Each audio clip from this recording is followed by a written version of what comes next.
नमस्कार, मैं हूं अर्चित और आपका स्वागत है एक्सेस भारत में। तो चलते हैं आज की मुख्य खबर की ओर।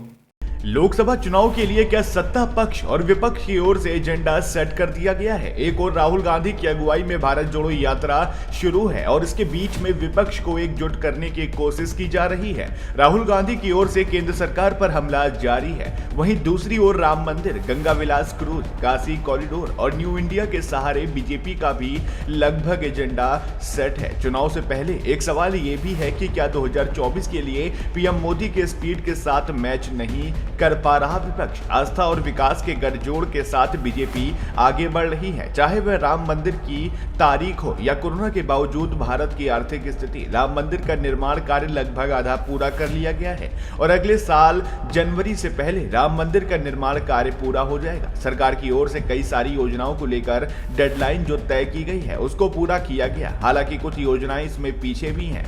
विपक्ष सरकार रोजगार के मुद्दों पर घेर रहा है, लेकिन जिन राज्यों में विपक्षी दलों की सरकार है वहां भी रोजगार देने की दर पीछे ही है। इसका उदाहरण राजस्थान भी है, जहां कांग्रेस की सरकार है। बेरोजगारी को लेकर कांग्रेस लगातार केंद्र सरकार पर सवाल खड़े कर रही है, लेकिन राजस्थान जहां कांग्रेस की सरकार वह बेरोजगारी की दर में दूसरे नंबर पर है। बिहार और झारखंड भी इस सूची में है। इसके अलावा राहुल गांधी की ओर से बार बार ये कहा जा रहा है कि चंद उद्योगपतियों के हाथ में पूरा पैसा दिया जा रहा है, लेकिन फिर ये भी सवाल है कि उन्हें फिर उन राज्यों में क्यों ला रहे हैं जहां कांग्रेस की सरकार है। कांग्रेस प्रवक्ता शुभ्रांश राय ने इस मुद्दे पर न्यूज चैनल में बहस के दौरान कहा कि पेट्रोल, डीजल, गैस की कीमत 2014 से पहले क्या थी और अब क्या है। 2014 से पहले यही महंगाई डायन अब महबूबा हो गई। 100 नई स्मार्ट सिटी और 2 करोड़ सरकारी नौकरी का वादा क्या हुआ। वहीं बीजेपी प्रवक्ता आरपी सिंह ने कहा कि कोरोना काल के बावजूद करोड़ों नौकरियां दी गई, जो भी कहा गया वह करके दिखाया गया। टीएमसी प्रवक्ता ने कहा कि इस सरकार में